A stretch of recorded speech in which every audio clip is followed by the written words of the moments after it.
Estamos de volta com mais um bloco do Clube da Bola aqui na NDTV Record para todo o estado de Santa Catarina ou para o mundão redondo no ndplay.com.br.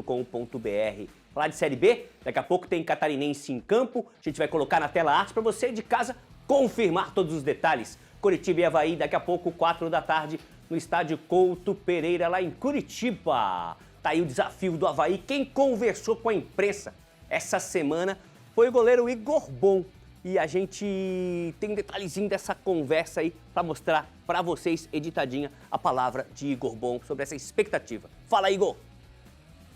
A expectativa é muito grande, né? Confronto direto. Se tu for analisar, na verdade, vários jogos que a gente vai fazer agora na sequência, por exemplo, depois do Curitiba, o CRB também pode ser um confronto direto.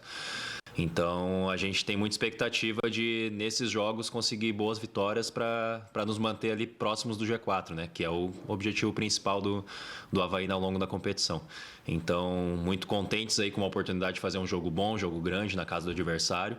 E, se Deus quiser, a gente fazer um bom trabalho e conseguir uma vitória para nos manter ali próximos da briga. O professor Jair vem passando para nós uma tranquilidade muito grande em relação a treinamento. A gente está se dedicando bastante em ambos os lados, né? Tanto defensivo quanto ofensivo. E eu acho que isso resulta em bons resultados, com uma defesa sólida, com um ataque também que vem prosperando muito bem. E, mais uma vez, um grande adversário vai fazer a gente trabalhar tanto na defesa quanto no ataque da melhor forma possível, né? Que nem tu falou, é um confronto direto não só em números de vitórias, em pontuação, mas também em números defensivos e ofensivos. Então, acredito que a gente tem uma grande oportunidade de botar o nosso trabalho em prática mais uma vez num jogo importante e comemorar também essa fase boa, né? Que eu acho que a gente vem trabalhando bastante para isso, para ser uma defesa sólida, para ser um ataque que consegue fazer muitos gols em várias partidas. Então, acho que é um bom momento, mas a gente tem que continuar nessa evolução porque a competição exige isso. Tá certo. E Ansel, a frase apareceu ali, boa fase do Leão, e o Igor falou, a fase é boa. É boa mesmo? É boa, principalmente em questão de atuação, né, Mancha? A gente teve alguns jogos onde o Avaí não venceu nessa sequência de 3 jogos, mas você pega tanto o jogo contra o Goiás, como o jogo contra a Ferroviária, também contra o Atlético Goianiense, foi jogos onde o Avaí produziu muito, jogos onde era para ter vencido, Ferroviária um pouquinho menos de repente, mas ainda assim criou mais chances que o adversário. Acho que isso reflete muito esse bom trabalho que vem fazendo o Jair Ventura. Ainda é um curto trabalho, ele chegou recente no Avaí, não faz nem... Acho que foi coisa aí de 2 meses que ele chegou no Avaí. Mas é um trabalho muito consistente até aqui e muito acima do que vinha apresentando seu antecessor, né? O Avaí, apesar de ter sido campeão catarinense, em momento nenhum empolgou. Agora a gente vê um torcedor mais empolgado, mais motivado com a fase do time. Legal, a gente tem um campinho aí com a escalação do Avaí, apuração do JP Bianchi. Conta pra gente aí, JP. Igor Bom no gol, Jonathan Costa e Eduardo Brock de zagueiros, com o Pedrão ali no meio, ali, tipo um líbero aquele ali. Terceiro zagueiro ali. JP, que não é você. Não sou Não eu. é você. O JP, o Barreto no meio campo ali de volante, o Marquinhos Gabriel ali na frente, com o Andrei na esquerda e o Marcos Vinícius na direita, lá na frente o Kleber e o Aleph Manga. É isso? Isso mesmo, Mancha. É interessante essa escalação da equipe do Avaí, né, que deve vir a campo logo mais diante do Coritiba, porque o Jair Ventura falou na última entrevista coletiva que com a ausência do João Vitor e do Zé Ricardo, ele ia ter que buscar soluções nessa equipe do Avaí. Ia ter que mudar alguma coisa ali, ele falou. Então a gente já esperava que teria uma mudança no esquema e durante a semana ele utilizou esses 3 zagueiros na sua escalação inicial. E é interessante, porque, como o Ian disse, o Avaí na mão do Jair Ventura é uma equipe que joga bem, cria bastante, dá pra ver que é uma equipe muito bem treinada, a equipe do Avaí. O gol da vitória diante da Chapecoense ali no finalzinho do jogo demonstra isso, uma jogada muito bonita pela direita, e aí cruza e o Igor chega fazendo o gol. Então, o Anderson Moreira a equipe do Anderson Moreira não jogava bem, jogava com 3 zagueiros, mas era eficiente, foi campeão, com o regulamento debaixo do braço, não ganhou de ninguém no mata-mata, mas foi campeã, tá lá, ninguém tira o título do Avaí, mas não jogava bem. Agora a equipe do Jair Ventura joga bem e vai utilizar esse esquema que era também utilizado pelo Anderson Moreira. Vamos ver se o Jair Ventura consegue conciliar resultado com também a atuação da equipe. Por enquanto, é muito bom esse início do Jair Ventura, apenas uma derrota nessas primeiras rodadas e ele tá sempre lá no topo da tabela, brigando ali pelo G4 da competição. Legal, tem o palpitômetro aí do time do Clube da Bola, desse jogo, né? Curitiba e Avaí, pode colocar na tela. Ó, o Ian vai no empate 1-1, o Badá aposta na vitória do Coxa 2-1, eu vou de 2-1, mas para o Avaí. O Kaká fica no 1x0 Avaí, o Renato 1x1 e o Emerson também vai com esse empate aí de 1 gol para cada lado, 1x1, cada um fica com 1 pontinho. Deixa eu perguntar a opinião do Rodrigo Santos para o jogo de daqui a pouco, Coritiba e Avaí. O Coritiba não é mais aquele super coxa de alguns tempos atrás, mas sempre é um adversário daqueles enjoados quando disputa a Série B, Rodrigo. É um jogo interessante, é o melhor ataque contra a melhor defesa do campeonato, isso tem que ser dito. O Coritiba deu uma recuperada porque ele teve 2 derrotas seguidas, agora vem de 2 vitórias seguidas. Então dá sinais, bom, tá no G4 hoje, né? Dá sinais de recuperação. E eu vejo que o Avaí tem uma situação interessante. A ausência do João Vitor e do Zé Ricardo no jogo de hoje, e essa opção do Jair Ventura pelos 3 zagueiros, de certa forma, serve também para o Jair testar numa situação de jogo, ali com esse desfalque forçado, situações, ver como é que o time se comporta nessa situação. E assim, o Avaí contra a Chapecoense fez um segundo tempo muito bom. E teve um jogador que eu gostei, eu acho que o Mendes, logo vai ganhar mais oportunidades, porque quando ele teve oportunidade também entrou bem no time do Avaí. Então eu vejo que hoje, o jogo de hoje é um jogo muito difícil, a ausência do João Vitor e do Zé Ricardo, ela é sentida, mas eu tô curioso para ver essa nova formação. Vai que essa formação desenvolve bem, vai que a formação dá certo e de repente o Jair Ventura resolve, se não adotar ela, mas também considerar usá-la mais em outras partidas do campeonato. O Avaí hoje não está no G4, está lá namorando. Já dizia Claudinei Oliveira que o interessante é você estar lá próximo do G4 nesse sprint final. Mas é um jogo onde hoje o Avaí está fragilizado contra um Coritiba que vem numa vertente melhor, mas não quer dizer para mim que o Coritiba seja grande favorito. Eu acho que o Avaí, mesmo desfalcado, tem uma condição de buscar pelo menos um empate jogando no Paraná com esses desfalques. Mas eu estou curioso mesmo para ver essa nova formação, essa mudança forçada, é claro, que o Jair teve que fazer para o jogo. Legal. Ó, que rufem os tambores, está na hora do Tati Case e temos até vinheta.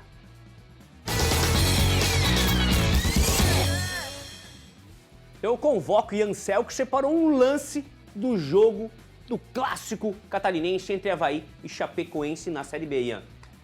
Pois é, Mancha, voltamos para Avaí e Chapecoense, vou pedir para a produção botar o lance na tela, que foi um gol muito bonito, muito bem organizado pelo Avaí, principalmente por esse passe do Marcos Vinícius, cara. Por que eu digo que esse passe do Marcos Vinícius mudou todo o lance? O Marcos Vinícius dá esse passe de fora para dentro, e a gente vê, eu botei a lupa no João Paulo, que é justamente esse jogador, a gente vê a orientação corporal dele virado para onde está a bola. Com esse passe vindo de fora para dentro, ele vai ter que rotacionar o tronco, virar para o outro lado, porque a bola vai entrar no Barreto, que vai fazer a tabela. O Barreto dá o corta-luz, faz a tabela com o Mendes, pediu para a produção soltar o lance. A gente vê que a bola entra e nesse momento o João Paulo ele tem que virar o tronco para onde está a bola e ele perde a referência das próprias costas. Então, nesse momento, ele perde a referência. Pô, cadê o Barreto? O Barreto deu corta-luz, vai atacar as costas dele, a bola vai entrar, ele não vai ter essa referência de onde o jogador do Avaí tá, que vai entrar nas costas, fazer o passe e o Igor fazer o gol. Acho que foi uma construção muito bonita, assim, da jogada, Mancha. Porque você traz esse passe de fora para dentro, que é muito difícil, que o Marcos Vinícius acertou. Marcos Vinícius que não vinha bem, né, principalmente no começo do ano, foi reserva durante aquele período com o Anderson Moreira, voltou a ser titular com o Jair Ventura. Então é um jogador que também me chamou a atenção positivamente. Para mim, esse gol do Avaí passa pelo passe do Marcos Vinícius. Barreto muito bem fazendo corta-luz também, mas esse passe de fora para dentro, ele quebrou completamente ali o João Paulo, que teve que girar o corpo para um lado, girar o corpo para o outro, e quando viu o jogador já estava atacando as costas dele e ele não tinha a menor noção de onde o Barreto estava. Legal. Tô aqui gravando, né? Gravando essa aula de Ansel. Deixa eu dar aqui um pause, um stop. Tá certo, já dei. Ó, Chapecoense, seguimos falando de Série B. Chapecoense joga só na segunda-feira, a gente tem aquela arte com os detalhes do jogo. Você vai ver o escudo do Amazonas, que é o adversário. Joga só na segunda-feira, 7 da noite, na Arena Condá, em Chapecó. Será que vai estar frio segunda-feira? Não sei se vai estar tão frio lá. O frio pega, hein? O último jogo da Chape foi justamente a derrota pro Avaí. Deixa eu chamar o Renato Semensati. Não falou do Avaí, vai falar agora. Renato Semensati. Renato, esse jogo aí, Avaí Chapecoense, você estava de olho porque envolve os clubes do nosso estado. Com certeza estava prestando muita atenção no que rolou nesse encontro. Ah, Marcelo, sem dúvida, né? Até por tudo que aconteceu na final do Campeonato Catarinense, né? Aliás, a comissão de arbitragem agiu muito bem, seguramente um pedido da Federação Catarinense, trouxe o Rafael Claus, o jogo foi jogado normal, o Avaí acho que foi melhor no cômputo do jogo, né? Faz o seu gol. Ah, mas o goleiro falhou. Falhou, mas é porque atacante não vai mais até o final hoje. E o Kleber foi até o final e com isso foi premiado com o gol.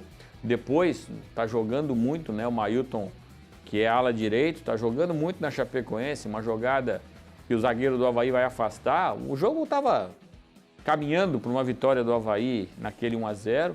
Chapecoense busca o empate. E aí a estrela do treinador também, né? Com mudanças do Jair e o Barreto é um jogador que informa, pode ajudar muito o Avaí nessa Série B de Campeonato Brasileiro, como destacou o Ian ali, a belíssima infiltração por dentro, é difícil de fazer esse lance, o Barreto foi muito inteligente no lance. Passe do Barreto, gol do Igor, o torcedor do Criciúma já viu algumas vezes. E o Igor é esse jogador, viu?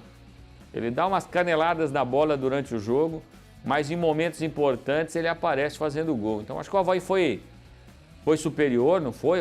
Era para ter sido 2, 3 gols de diferença, não. Foi um jogo pegado, como é de se esperar, mas o Avaí soube aproveitar melhor as oportunidades que criou e está mostrando que, pelo menos, foi só 25% da competição, né? Mas está mostrando que tem armas para brigar na parte de cima da tabela. E aí, aquele comentário do Geninho, né?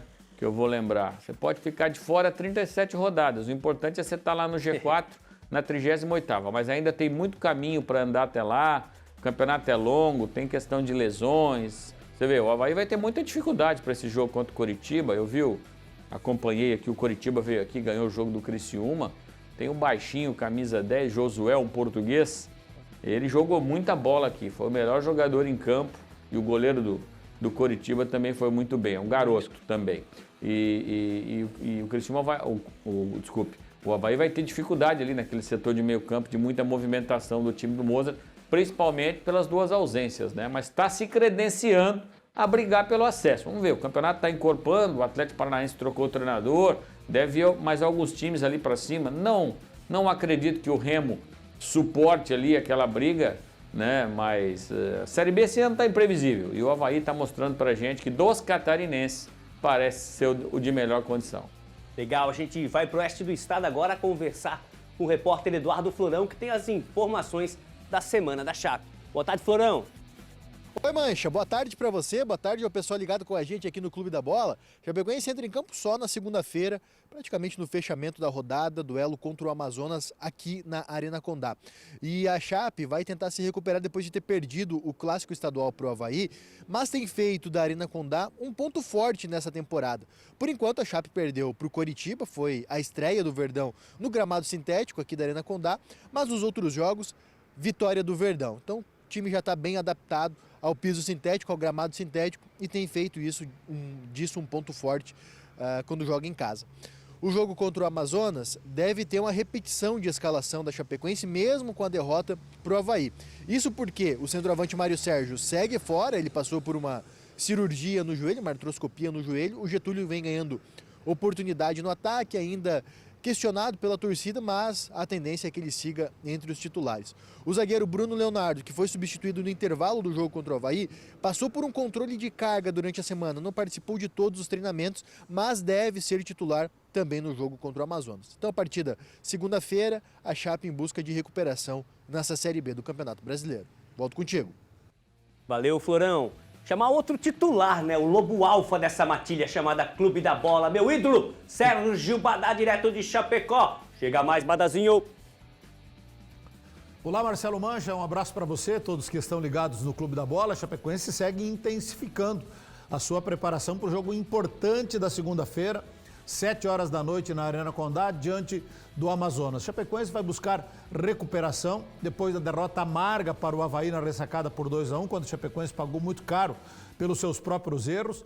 Errou na parte defensiva com o Léo Vieira, bom goleiro, tem muito crédito no gol da Chapecoense, mas aquela saidinha de dentro da pequena área, ela precisa ser evitada. Isso não pode acontecer. Chapecoense deu de graça um gol para o Avaí, depois teve forças até para reagir, acabou empatando no segundo tempo através do Ítalo, que novamente entrou muito bem no jogo. mas depois, no lance polêmico, na origem, a Chapecoense reclama, e na minha opinião com razão, de falta no Giovanni Augusto. Na sequência, o Avaí acabou fazendo 2-1 com o Igor, e a Chapecoense teve a oportunidade para empatar o jogo nos pés do zagueiro João Paulo, que furou em bola e desperdiçou uma chance que não se pode perder. Poderia ali ter decretado o empate. Então errou muito. Errou na parte defensiva e errou na parte ofensiva. E aí acabou perdendo para o Avaí. Aumenta a necessidade de recuperação, de reabilitação diante do Amazonas aqui em Chapecó. A Chapecoense ainda faz uma campanha dentro da sua realidade, tem 13 pontos em 9 jogos, chegou a estar muito pertinho do G4, mas agora precisa vencer. Até porque o Amazonas está na zona de rebaixamento. Então, aumenta a necessidade e a responsabilidade da Chapecoense. Vai ser uma segunda-feira com muito frio, com muita chuva, e o torcedor da Chapecoense vai ter que encarar chuva e frio para ir para a Arena Condá. Mas a Chapecoense, o time e o Gilmar Dalpozo sabem que só a vitória interessa contra o Amazonas na segunda-feira aqui em Chapecó. Um abraço a todos, um ótimo programa e até semana que vem. Abração, Badá. Ó, palpites do Clube da Bola para Chapecoense e Amazonas. Pode colocar na tela o palpitômetro.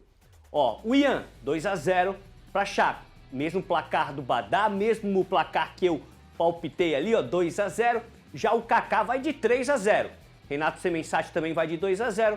E o Emerson coloca uma pitadinha de emoção, 3-1 também para Chapecoense, todo mundo apostando na vitória do Verdão. Rapidinho, o palpite do Rodrigo Santos, Rodrigo. Chapecoense e Amazonas. Mesmo sem o Mário Sérgio, que é um importante, né? 9 gols na temporada com a Chapecoense, mas também pela fase do Amazonas e pelo fato de jogar em casa, Chapecoense 1-0. Legal. Ó, temos a arte do outro catarinense na Série B, né? Paysandu e Criciúma. Segunda-feira, esse jogo às 9 horas da noite, lá no estádio da Curuzu. É o Papão da Curuzu que recebe o Tigre lá em Belém do Pará. Renato Semensati, o radialista antigo, diria, é o jogo dos desesperados. Totalmente desesperado. Esse jogo que inicialmente estava marcado para o Mangueirão, né? E aí o Paysandu, na sua estratégia de trazer o torcedor, entendendo a importância do jogo, né? Porque se o Paysandu vence o jogo, ele passa a lanterna do campeonato para o Criciúma. É vice-lanterna da competição. É lanterna e vice-lanterna. E o Criciúma tem, nesse jogo, a oportunidade, se fizer os 3 pontos, sair da zona de rebaixamento. O técnico Eduardo Batista, até ontem, ele fez trabalhos abertos, repetindo a formação do time que jogou contra o Coritiba, embora tenha perdido por 1-0 para o Coritiba, a gente vai ver aí nos melhores momentos, o goleiro do Coritiba fez boas defesas, então de resultado não, olha, esse lance aí foi com 2 minutos e 30, né, o garoto Thales, que tem uma história no mínimo curiosa, né, ele é das categorias de base, do time do Criciúma Sub-20, que subiu para a primeira divisão junto com o Avaí, né, o Avaí está na final, o Criciúma perdeu nos pênaltis a vaga para o Vitória, senão a final seria catarinense na Série B do Brasileiro, Sub-20. Esse garoto, ele nunca tinha ido para o banco de reservas do Criciúma, com o Zé Ricardo, enfim, com o próprio Eduardo Batista. Apareceu como titular e botou no banco, entrou na frente de Sassá, Neto Pessoa, jogadores que o Criciúma fez um alto investimento. O garoto entrou, com 12 do segundo tempo, teve câimbras, acho que muito ligado à questão emocional, né? E acabou saindo, mas apareceu bem. E pelo trabalho do Eduardo no jogo no treinamento passado, ele vai manter o time. Está sendo muito criticado aqui o Marcelo Benevenuto no trio de zagueiros, né? Rodrigo, Benevenuto, Castan. O Benevenuto joga no meio do trio de zagueiros. Ele não vem tendo bom desempenho, mas o Eduardo tem essa convicção de jogar com 3 zagueiros. Para dar liberdade para os alas, né? Tanto o Marcinho, lateral direito, como também o Marcelo Hermes. O problema do Criciúma é o ataque, né? O desafio do Eduardo é o ataque, porque com ele 4 jogos, nenhum gol. Então precisa começar a fazer gols. Tanto que ele foi buscar um garoto lá na base que nunca tinha ido para o banco de reservas. É um jogo importantíssimo. Segunda-feira tem o jogo. Quarta-feira tem eleição do Conselho Deliberativo. Tem que acontecer logo para ver se o Criciúma internamente lá na sua executiva tem um pouco de paz, porque está uma confusão generalizada aqui. Eu tenho usado um termo aqui, viu, Marcelo e colegas, que o Criciúma está doente. O Criciúma está precisando de uma intervenção radical. Quem sabe a eleição na quarta-feira traga depois um pouco mais de tranquilidade, né? Nós tivemos uma reunião do Conselho Deliberativo, o Conselho Fiscal pediu para mostrar os gastos do Departamento de Futebol, principalmente. O Criciúma gastou entre pagamento de luvas e comissão para agentes no primeiro trimestre quase 6 milhões de reais. Então teve jogador que o Criciúma pagou R$1 milhão de luvas. Nós somos na Série B do Campeonato Brasileiro, né? Acho que o pessoal ainda está imaginando que estava na Série A do Campeonato Brasileiro, né? Então, se continuar nesse ritmo de gastança, o Criciúma que começou o ano com mais de 20 milhões em caixa vai terminar o ano deficitário, né? E olha onde está na condição de tabela. Então, o cenário está um tanto quanto complicado. Nada como uma vitória lá na Curuzu para trazer um pouco de tranquilidade para o Eduardo Batista. Tá certo, Renato. Vamos fazer o seguinte, a gente vai para o último intervalo e retornamos com a parte final do Clube da Bola deste sábado. É rapidinho. Não sai daí não, hein?